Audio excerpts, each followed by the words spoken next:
लक्ष्य, मार्ग और सफलता, ये तीनों आपस में जुड़े, किंतु कई बार लोग इसे उचित प्रकार से समझ नहीं पाते। सोचते हैं कि जैसा लक्ष्य होगा वैसा मार्ग होगा, उसी के अनुसार। लक्ष्य कठिन तो मार्ग कठिन, लक्ष्य सरल तो मार्ग सरल।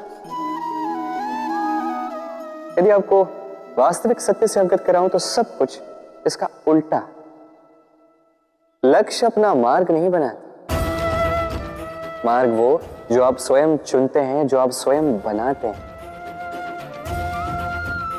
उसी के अनुसार आपको आपका लक्ष्य प्राप्त होता है। इसलिए जीवन में जब भी लक्ष्य तक पहुंचने के मार्ग के विषय में आप कोई भी निर्णय ले, सोच समझ के लीजिए, क्योंकि यह मार्ग अत्यंत महत्वपूर्ण होता है। मार्ग यदि शुभ हो तो लक्ष्य स्वतः शुभ हो जाता है। आपने कभी मोर को नृत्य करते हुए देखा है? कहा जाता है कि जब मोर नृत्य करते हैं उनके नेत्रों से अश्रु बहते हैं। वही दूसरी ओर है हंस। कहा जाता है कि ये मरते समय भी कलरव करते हैं, अर्थात गाते हैं। कदाचित इसीलिए मोती के दाने हंस चुगता है, मोर नहीं। इसका एक ही सार है, जीवन में आप जो भी कार्य करें, बड़ा हो चाहे छोटा, प्रसन्नता के साथ करें। मन में कड़वाहट रख के नहीं, मन को दुखी करके नहीं। यदि इस संदर्भ में आपको कोई उदाहरण दूं तो किसी चित्रकार को देखिए। चित्रकार अपने चित्र में जो भी रंग भरता है, वही रंग प्रतिबिंब बनकर उसकी कला को रंगत देते हैं।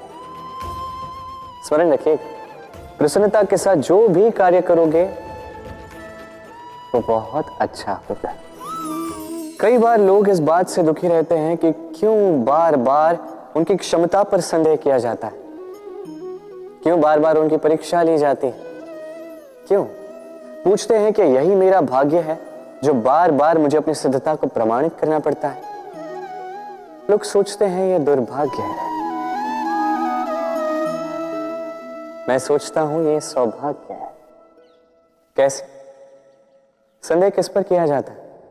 स्वर्ण की शुद्धता पर, लोहे की नहीं। कसौटी पर बार बार उसे ही परखा जाता है, तांबे को नहीं। रत्नकार के प्रहार हीरे को सहने पड़ते, किसी कंकड़ को नहीं। इसलिए ये सोच इसे सकारात्मक बनाई। जीवन में जितनी भी परीक्षाएं आए, मुस्कुराहट के साथ उसका सामना कीजिए, उस पर उत्तीर्ण होइए और फिर देखिए आपके भीतर का ये रत्न आपके जीवन को चमका देगा। सब कहते हैं, मैंने भी कहा है, कि व्यक्ति जिस संगत के साथ बैठता है वैसा ही उसका स्वभाव हो जाता है। यह सत्य है, किंतु यह अर्ध सत्य है। हाँ, वर्षा की बूंद जब सर के मुख में जाती है तब वो विष बनती है, वही जब सीप के भीतर जाती है तब वो मोती बनती है। किंतु व्यक्ति का स्वभाव यह अत्यंत महत्वपूर्ण होता है। किसी पुष्प को देख लीजिए, उस पुष्प से जुड़े उन कांटों को देख लीजिए। सहस्त्र वर्षों से ये कांटे पुष्प से जुड़े हुए हैं, किंतु आज भी चुभते ही हैं, पीड़ा देते ही हैं, सुगंध नहीं देते। क्यों? क्योंकि चुभना कांटों का स्वभाव है। ये समझिए। सर्वप्रथम अपने मन के भाव को बदलिए, तत्पश्चात संगत का स्वभाव बदल सकते हैं। और यदि ऐसा आप करेंगे तो आपका संसार प्रसन्नता से भर जाएगा।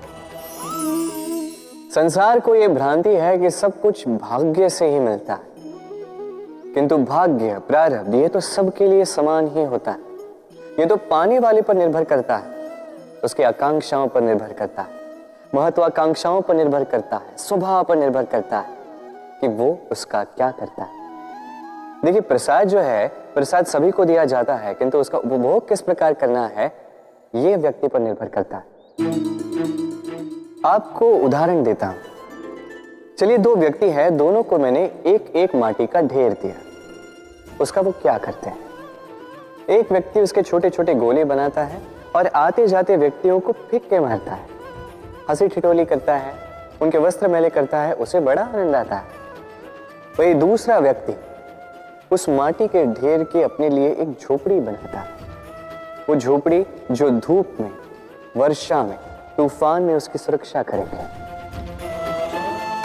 भाव, ये भाव बदलिए, ये अत्यंत महत्वपूर्ण होते हैं। प्रेम में भी ये भाव महत्वपूर्ण होते हैं। प्रेम चाहे मित्र से हो, माता पिता से हो, भाई बहन से हो, पत्नी से हो, कोई भी हो, स्मरण रखिए ये भाव ही है जो आपका भाग्य निर्धारित करते हैं। आपसे एक प्रश्न पूछूं, जल कहां कहां पाया जाता है? कोई कहेगा सागर में, कोई कहेगा झरने में, सरोवर में, नदी में, और सारे उत्तर उचित है। और इनमें से किसी भी स्थान का नाम लो, वहां मिलता क्या है? जल।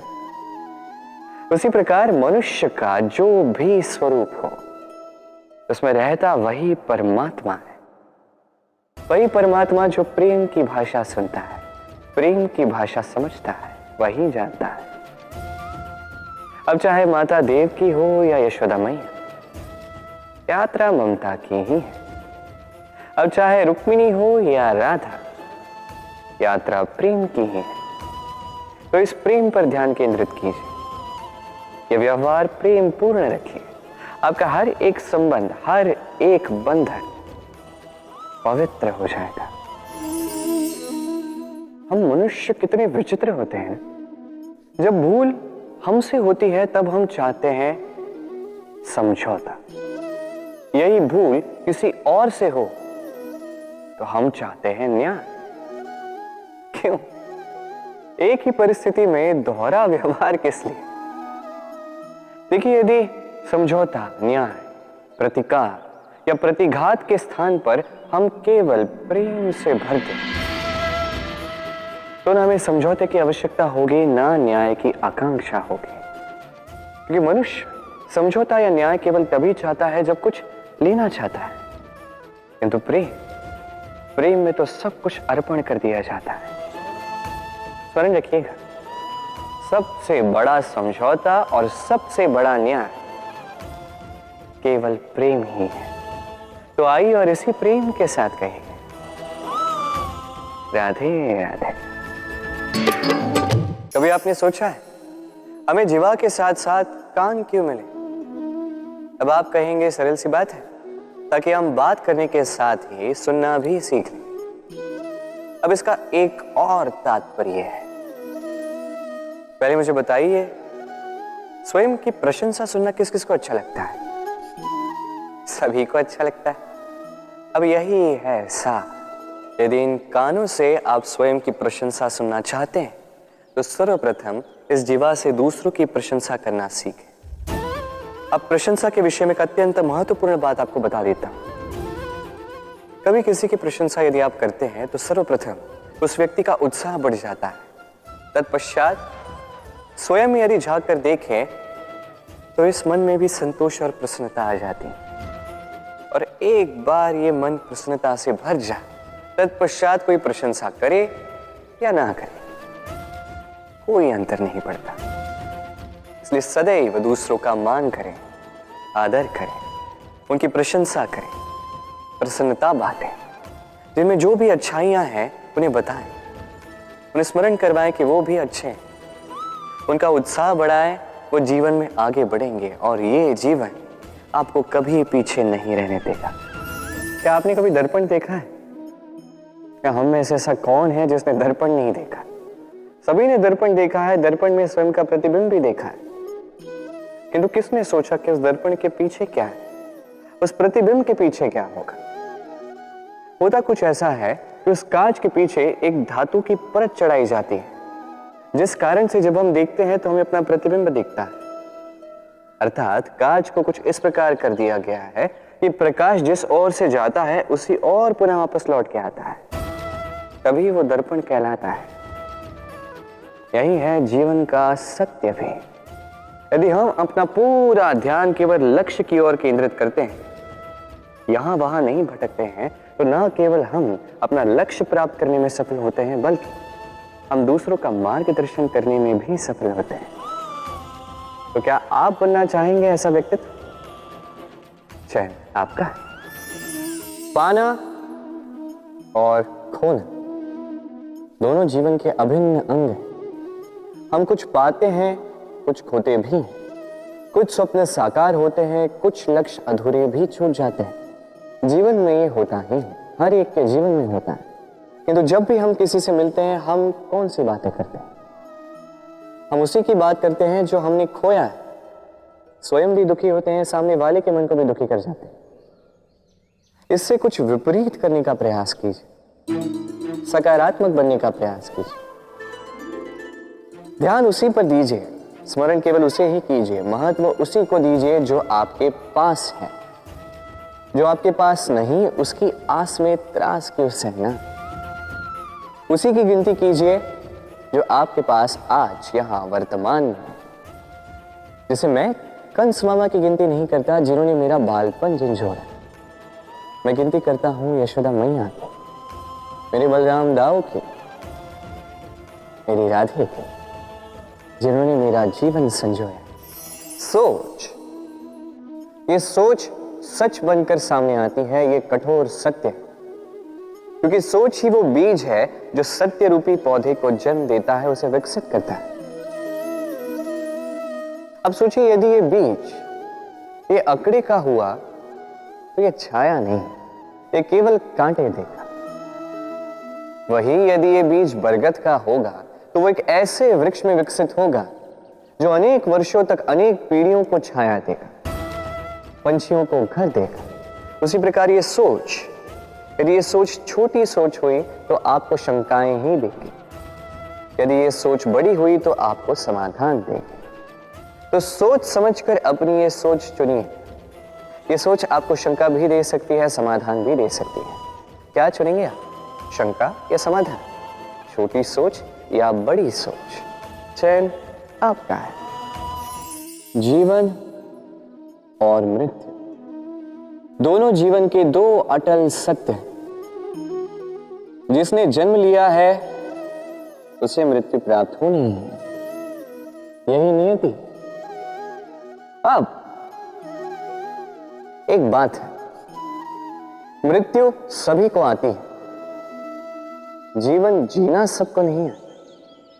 समस्त जीवन व्यतीत कर जाते हैं किंतु जीवन जी नहीं पाते, समझ ही नहीं पाते करना क्या है। जीवन जिए तो जिए कैसे? जीवन जियो तो उस दिए की भांति जो अपनी लौ से असंख्य दियों को प्रकाश देता है, जो बुझते बुझते भी अंधकार से लड़ता है।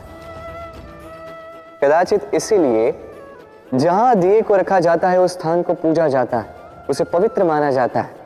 एक बात तो है, मृत्यु सभी को आनी है, चाहे मैं, चाहे आप, चाहे हर कोई एक न एक दिन संसार से जाने वाला है। किंतु आपने इस जीवन में किया क्या, ये महत्व रखता है।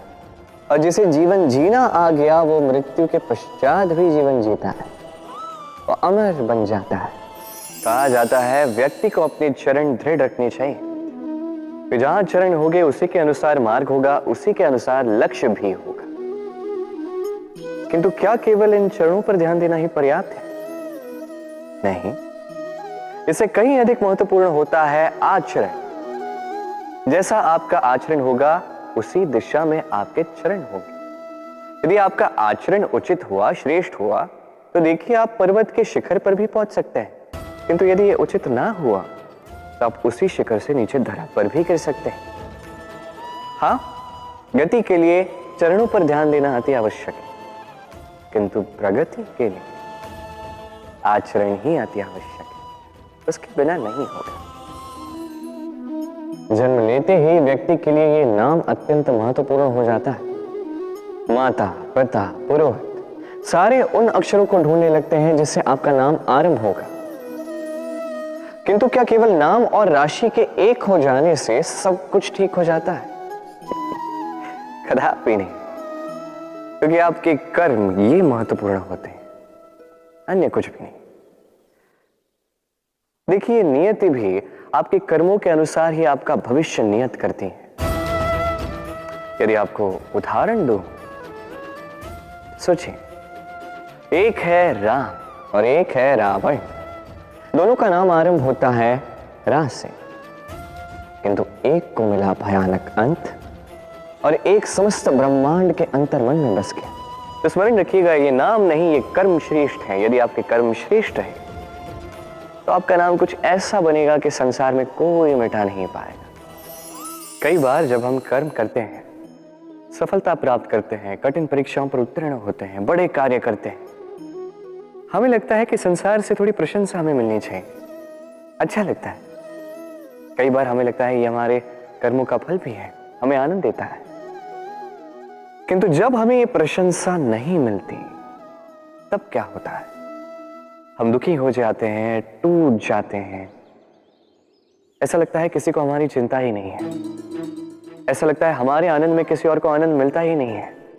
अनेक विचार आते हैं। किंतु मैं आपसे एक प्रश्न पूछता हूं, अब जो भी कार्य करते हैं, जो भी कर्म करते हैं, क्या केवल प्रशंसा के लिए करते हैं? यदि ऐसा है तो इस विचार को यहीं त्याग दीजिए, क्योंकि ये प्रकृति ये हमें कुछ और सिखाती है।